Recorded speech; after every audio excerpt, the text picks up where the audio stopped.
तो दोस्तों कैसे हैं आप लोग। चलिए इस वीडियो के माध्यम से हम लोग जेएसएससी जेई का नॉर्मलाइजेशन और फाइनल आंसर की आने के पश्चात क्या कट ऑफ रहने वाला है अलग अलग कैटेगरी में, और कितने पद जो हैं खाली हैं जिसके अनुसार जो है कट ऑफ रहने की संभावना है, इस पे हम लोग चर्चा करेंगे।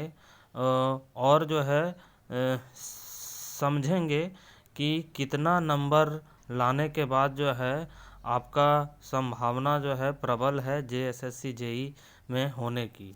चलिए दोस्तों, तो इसको हम लोग स्टार्ट करते हैं और समझने का प्रयास करते हैं। तो सबसे पहले दोस्तों हम लोग जो है चर्चा करेंगे टोटल कुल जो पद हमारे थे। कुल पद जो है अगर बात करें तो करीब जो है 562 के आसपास जो है कुल रिक्त पद थे, जिसमें से बैकलॉग को भी अगर जोड़ दिया जाए तो करीब करीब जो है आपका 596 के आसपास जो है कुल मिला के इलेक्ट्रिकल, मैकेनिकल, सिविल और जो है अलग अलग जो आईटीआई ट्रेड से संबंधित जो है एग्रीकल्चर, मोटरयान, स्ट्रीट लाइट, ये सारा कुल हम लोग पद का बात मिलाकर करें तो करीब जो है 596 जो है वैकेंसी इसमें है। तो अगर हम लोग सबसे पहले सिविल का बात करें तो सिविल का अगर हम लोग देखें तो कुल अगर केवल सिविल ब्रांच का हम लोग बात करेंगे तो 1272 प्लस वैकेंसी जो है केवल सिविल ब्रांच की है। और हम लोग जो है अब कैटेगरी वाइज जो है अगर हम लोग बात करें कि कितना कितना जो है कट ऑफ जाने की संभावना है, तो उसको भी हम लोग इस वीडियो के माध्यम से समझने का प्रयास करेंगे। तो यहाँ पे सबसे जो इम्पोर्टेंट बात है वो है नॉर्मलाइजेशन। पिछला वीडियो मैंने जो है इस संबंध में बनाया था कि जेएसएससी का जो है नॉर्मलाइजेशन का क्या फॉर्मूला है और नॉर्मलाइजेशन जो है किस तरह से किया जाता है। तो पिछला वीडियो में हम लोग समझे थे कि नॉर्मलाइजेशन उस शिफ्ट का जो जितना भी छात्र एग्ज़ाम दिए हैं उसका जो है औसत यानी मीन निकाला जाता है, स्टैंडर्ड डेविएशन निकाला जाता है और उसके बाद फिर जो है नॉर्मलाइजेशन किया जाता है। तो जैसा कि हम लोग पिछला वीडियो में देखे थे कि अगर आपका नंबर आपके शिफ्ट के एवरेज से ज़्यादा है तो फिर नॉर्मलाइजेशन में आपका नंबर बढ़ेगा, और एवरेज जो आपका शिफ्ट का नंबर है उससे अगर कम है तो फिर जो है आपका नॉर्मलाइजेशन में मार्क्स घटने की संभावना है, जो कि जेएसएससी जेई का जो आपका नॉर्मलाइजेशन का मेथड है वो उसके अनुसार। तो हम लोग सबसे पहले ये समझेंगे कि टोटल कुल जो है 13 शिफ्ट यानी 13 शिफ्ट में जो है आपका एग्ज़ाम कंडक्ट कराया गया है। और अगर हम लोग शिफ्ट वाइज भी देखें तो क्वेश्चन के लेवल का फ्लक्चुएशन जो है बहुत ही ज़्यादा है। तो उसको अगर हम लोग ध्यान में रखेंगे तो हम लोग देखेंगे कि जो पहला 4 शिफ्ट था 28 सितंबर, 30 सितंबर, 1 अक्टूबर, 3 अक्टूबर और 4 अक्टूबर, खासकर जो है 28 सितंबर से लेके 3 अक्टूबर, ये आपका चारों शिफ्ट जो है कहीं ना कहीं मॉडरेट लेवल का है। और इसके कैंडिडेट का नॉर्मलाइजेशन का जो प्रोसेस होगा, नॉर्मलाइजेशन में करीब आप मान के चलिए कि 100 से लेके आपका 150 नंबर जो है बढ़ने की संभावना है। तो इसको ध्यान में रख के ही जो है आगे का जो है कट ऑफ निर्धारित किया जा सकता है। अगर हम लोग रॉ मार्क्स की बात करें तो मैंने यहाँ पे अलग अलग जो है रॉ मार्क्स संबंधी जो है कट ऑफ जो है दिखाया है, और ये संभावित कट ऑफ हो सकता है। लेकिन जो पहला 4 शिफ्ट है उसका जो रॉ मार्क्स है वो आपका करीब जो है 300 से 350 के बीच ही नंबर उसमें ज़्यादातर स्टूडेंट ला रहे हैं, है ना। तो 300 से 350 नंबर ला रहे हैं, तो इसीलिए उसका नॉर्मलाइजेशन का जो मेथड होगा वो 3 से 4 गुना जो शिफ्ट का क्वेश्चन यानी बाद के शिफ्ट का क्वेश्चन जो आसान था उसमें आपको देखने को फ्लक्चुएशन मिल सकता है। क्योंकि जाहिर सी बात है, हार्ड शिफ्ट और इजी शिफ्ट में अगर हम लोग कंपेयर करें तो इजी शिफ्ट का जो है ज़्यादा रॉ मार्क्स लाने वाले स्टूडेंट का ही जो है सिलेक्शन हो पाएगा। लेकिन अगर हम लोग पहला 4 शिफ्ट का बात करें जो कि 28, 30, 1 और 3 अक्टूबर, और अगर 4 अक्टूबर तक भी हम लोग जोड़ लें तो ज़्यादातर का जो है इसमें क्वेश्चन का लेवल मॉडरेट से हार्ड रहा है। तो इस कारण इनका जो है नॉर्मलाइजेशन जब भी होगा तो 100 से लेके 200 मार्क्स तक का नॉर्मलाइजेशन होने की संभावना है, ताकि अदर जो इजी शिफ्ट है उसके बराबर जो है इनका तुलना करके फिर जो है फाइनल मेरिट लिस्ट जारी किया जा सके। तो आज जो है हम लोग बेसिकली बात करेंगे जो इजी शिफ्ट है उनका कट ऑफ जो है क्या जाने वाला है। हार्ड शिफ्ट का जो है कट ऑफ वो नॉर्मलाइजेशन लगभग इजी शिफ्ट की तुलना में 3 से 4 गुना होने के बाद जो है करीब जो है आपका 100 से 200 के बीच नंबर के बीच नॉर्मलाइजेशन होने की संभावना है, और उसके बाद फाइनल कट ऑफ जारी होगा। तो अगर इजी शिफ्ट का हम लोग बात करें तो हम लोग देखें तो सबसे पहले हम लोग समझे कि सीट कितना है और कट ऑफ कितने जाने की संभावना है। तो सबसे पहले हम लोग यूआर का कैटेगरी का बात करें जिसमें ऑल ओवर इंडिया यानी 60-40 रेशियो यानी 40% पूरा जनरल का जो है उसमें जो है फाइट है।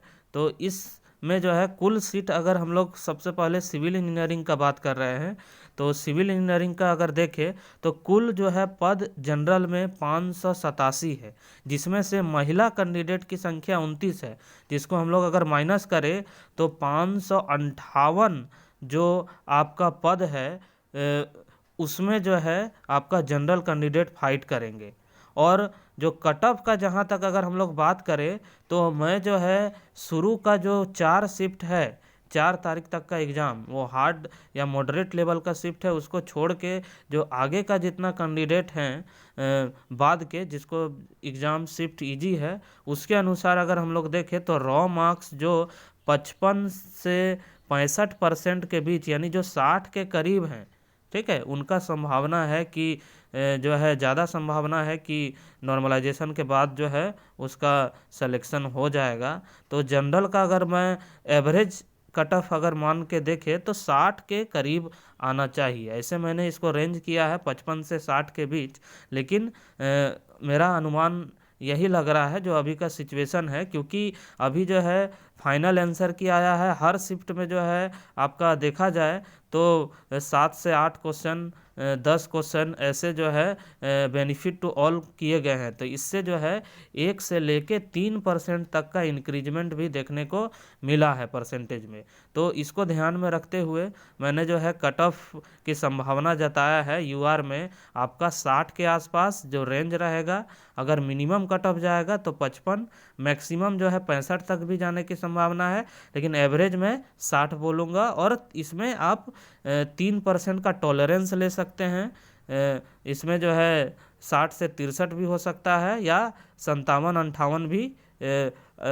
ये जो है आपका डिपेंड करता है कि कितना अभ्यर्थी जो है 60 से ज़्यादा मार्क्स लेके आए हैं या जो सीट है उसके करीब जो है कितना जो है टॉप मेरिट में है, ये भी डिपेंड करता है। दूसरा हम लोग अगर चले ईडब्ल्यूएस का कैटेगरी का अगर हम लोग बात करें तो ईडब्ल्यूएस में अगर हम लोग देखें तो ईडब्ल्यूएस का कुल सीट जो है जनरल और प्लस में 127 सीट है। तो इसका जो है कट ऑफ कम जाने की संभावना है, 50 से लेके 55% के बीच इसका कट ऑफ जाएगा। मैं अगर औसत बोलूँ तो 52-53 के आसपास संभावना है कट ऑफ जाने का। तीसरा हम लोग अब बात करते हैं ओबीसी कैटेगरी का यानी बीसी कैटेगरी का। तो BC1 का अगर हम लोग देखें तो इसमें जो है सीट जो है आपका 82 के आसपास है सीट, तो 82 के आसपास है। तो इसका कट ऑफ जो है बैकलॉग 4 ऐड है, इसमें कट ऑफ अगर हम लोग इसका देखें तो इसका भी कट ऑफ जो है थोड़ा सा जाने की संभावना ज़्यादा ही है। अगर हम लोग औसत भी निकाल के देखें, क्योंकि EWS से इसका सीट जो है कम है, तो इस कारण से इसका जो है आपका 54 से लेके 60% के बीच एवरेज निकाले तो 57-58% कट ऑफ जाने की संभावना है, क्योंकि ये इजी शिफ्ट का ही हम एनालिसिस कर रहे हैं रॉ मार्क्स का, है ना। इसको ध्यान में रखेंगे। फिर जो नॉर्मलाइजेशन होगा, इजी शिफ्ट का नॉर्मलाइजेशन अधिक से अधिक 0 से लेके आपका 50 नंबर तक का नॉर्मलाइजेशन होने की संभावना है। लेकिन नॉर्मलाइजेशन भी इस पे डिपेंड करता है कि कितने ऐसे मेधावी छात्र हैं जो 60 से ज़्यादा लाए हैं, या जितना सीट है उस उतना तक पहुंच पाए हैं कि नहीं। मतलब कि परसेंटेज, जो मैक्सिमम परसेंटेज मेधावी छात्र हैं, वो उस पर भी डिपेंड करता है कि उनका क्या क्वालिटी है। तो इस पे भी जो है डिपेंड करेगा। अगला हम लोग चलते हैं कि BC2 का अगर हम लोग देखें तो BC2 का जो है कट ऑफ जो है BC1 के तुलना में जो है उसी के आसपास ही जाने की संभावना है, क्योंकि इसमें भी 73 सीट है अलग अलग विभाग में मिला के। तो इसका जो है कट ऑफ में भी जो है आपका 55 से 60 के बीच ही, यानी अगर एवरेज निकाले तो 58 के आसपास इसका कट ऑफ जाने की संभावना है मेरे अनुसार। और अगला हम लोग ST का बात करें तो ST का तो आप जान ही रहे हैं कि सीट का संख्या ज़्यादा है। UR प्लस 288 सीट है अलग अलग चारों डिपार्टमेंट मिला के। तो इसका कट ऑफ जो है जो मिनिमम इसका कट ऑफ है 34%, या उससे ज़्यादा लाने के बाद जो है इनको सीट मिल जाएगा। अगला हम लोग चलते हैं SC। तो SC में अगर देखें तो 115 सीट है। इसका भी जो है EWS के करीब में जो है सीट आरक्षित है। लेकिन क्योंकि SC अगर कैटेगरी और EWS के कैटेगरी की तुलना करें तो EWS यानी जनरल के जो छात्र हैं वो ज़्यादा मेधावी होते हैं SC के मुकाबले, इसीलिए मैंने इस हिसाब से कट ऑफ जो रखा है 45 से 50% के बीच इनका कट ऑफ जो है रखा है। अनुमानतः 50 के आसपास भी आ सकता है। ये सारा एनालिसिस जो है मैं इजी शिफ्ट के छात्र के लिए कर रहा हूँ। जो हार्ड शिफ्ट के छात्र है, मैं उससे फिर से बता दूँ कि 100 से लेके 200 नंबर तक का उनका नॉर्मलाइजेशन में मार्क्स बढ़ने की संभावना है। जबकि जो है जो इजी शिफ्ट वाले थे उनका जो है कट ऑफ ज़्यादा जाने की संभावना नहीं है। नॉर्मलाइजेशन के बाद जो है उसका 50 के औसतन आसपास जो ही नॉर्मलाइजेशन अधिकतम होगा, और वो डिपेंड करता है कि कितना वो नंबर लाए हैं। अब हम लोग जो है अदर कैटेगरी यानी आपका इलेक्ट्रिकल और मैकेनिकल का भी बात थोड़ा कर लेते हैं। इलेक्ट्रिकल और मैकेनिकल का अगर हम लोग देखें तो इसमें जो है लगभग आपका 75% के से ऊपर या उसके आसपास जो है कट ऑफ जाने की संभावना है। मैकेनिकल का सीट जो है इलेक्ट्रिकल के तुलना में ज़्यादा है, जबकि इलेक्ट्रिकल का सीट जो है बहुत कम है। और अगर विभाग भी अगर आप देखें तो अलग अलग विभाग यहाँ पे आपको दिखेंगे। इसमें PDF के माध्यम से भी आप देख सकते हैं कि कुल जो है कितना सीट है, मैंने अलग अलग भी बना के रखा है इसमें PDF के माध्यम से। तो इसमें अगर आप देखें तो सीट का अगर बात करें तो सिविल का जो है मैंने पहले भी चर्चा किया है कि 1272 के आसपास प्लस सीट है इसमें बैकलॉग जोड़ते हुए, और मैकेनिकल का 107 है टोटल का बात मैं कर रहा हूँ। और जो इलेक्ट्रिकल का अगर बात किया जाए तो इलेक्ट्रिकल का जो सीट है वो इसमें जो है आपका 48 के आसपास है, यानी बहुत कम है, मैकेनिकल के तुलना में भी आधा है। तो इलेक्ट्रिकल का कट ऑफ जो है 85 प्लस ही 75 के प्लस ही जाएगा, ठीक है। और अगर मैकेनिकल का बात करें तो 75% के आसपास भी रहने की संभावना है, उससे कम में जो है थोड़ा मुश्किल लग रहा है होना। तो ये ओवरऑल अगर हम लोग बात करें इस PDF के माध्यम से तो जो रिजल्ट होगा, क्योंकि हम लोग झारखंड में जान ही रहे हैं कि डॉक्यूमेंट वेरिफिकेशन में 1.5 गुना छात्र को बुलाया जाता है। SSC जो सेंट्रल लेवल का SSC JEE होता है उसमें जो है केवल जितना सीट है उतना ही छात्र बुलाए जाते हैं, और वेरिफिकेशन होने के बाद अगर खाली रह गया तो वो खाली रह जाते हैं, बैकलॉग में चल जाते हैं वैकेंसी। लेकिन जो झारखंड का एक प्लस पॉइंट ये है कि 1.5 गुना छात्र को बुलाया जाएगा, उसमें भी जो है 1.5 गुना छात्र में भी आपका ये ध्यान में रखना है कि जो 1.5 गुना में सम्मिलित हो जाते हैं आपका डॉक्यूमेंट वेरिफिकेशन के लिए, ठीक है, तो उनको थोड़ा बेनिफिट ये मिल सकता है कि हाल में अभी जो है 2 रिजल्ट प्रकाशित है, जैसा कि आप ऊपर टॉप में मेरा पीडीएफ में देख सक रहे हैं, जिसमें से पहला है सेंट्रल लेवल का एसएससी जेई, जिसमें 1300 प्लस 1300 से 1500 के आसपास जो है सिविल इंजीनियरिंग के जो है पद थे, इलेक्ट्रिकल मैकेनिकल के भी इसमें पद थे, प्लस में बीपीएससी एई जो कि 200 के आसपास, जो 2019 का जो रिक्रूटमेंट था उसका रिजल्ट आ चुका है। और यूपी का अगर हम लोग बात करें तो यूपी जो आपका 2018 का जो प्रक्रिया था जूनियर इंजीनियर का यूपीपीएससी का, ठीक है, तो उसमें भी जो है रिजल्ट फाइनल रिजल्ट आने की संभावना है कि जनवरी लास्ट में या फरवरी के शुरुआत में आ जाए। तो अगर ओवरऑल हम लोग देखें तो 100 से 200 ऐसे छात्र होंगे जिनका सिलेक्शन जो है इन तीनों डिपार्टमेंट में होने की संभावना है।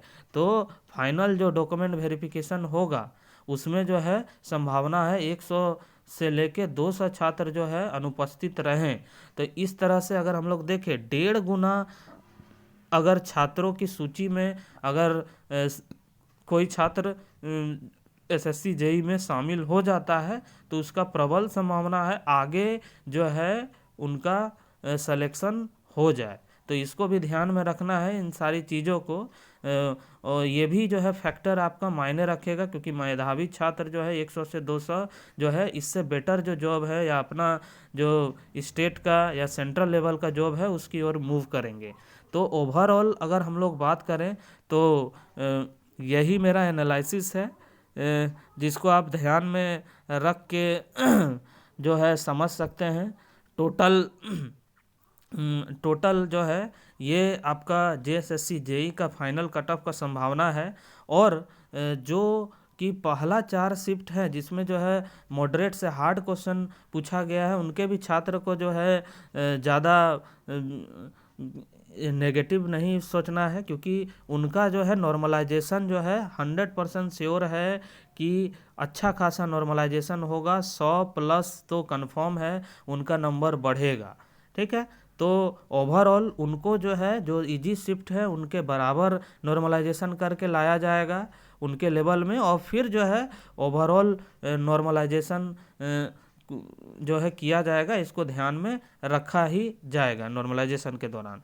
तो दोस्तों ये मेरा पूरा आपका वीडियो का यही एनालिसिस था, जिसको आप समझ सकते हैं कि आगे आने वाला समय में जैसा कि आपका जो अभी धरना प्रदर्शन हुआ है 16 तारीख को, तो उससे भी जो है पॉजिटिव ये सकारात्मक बात निकल के आया है कि विभाग जो है इसको लेके जो है पूरी तरह से जो है कमर कसी हुई है, और रिजल्ट जो है अधिकतम संभावना है कि फरवरी माह में ही इसका आएगा।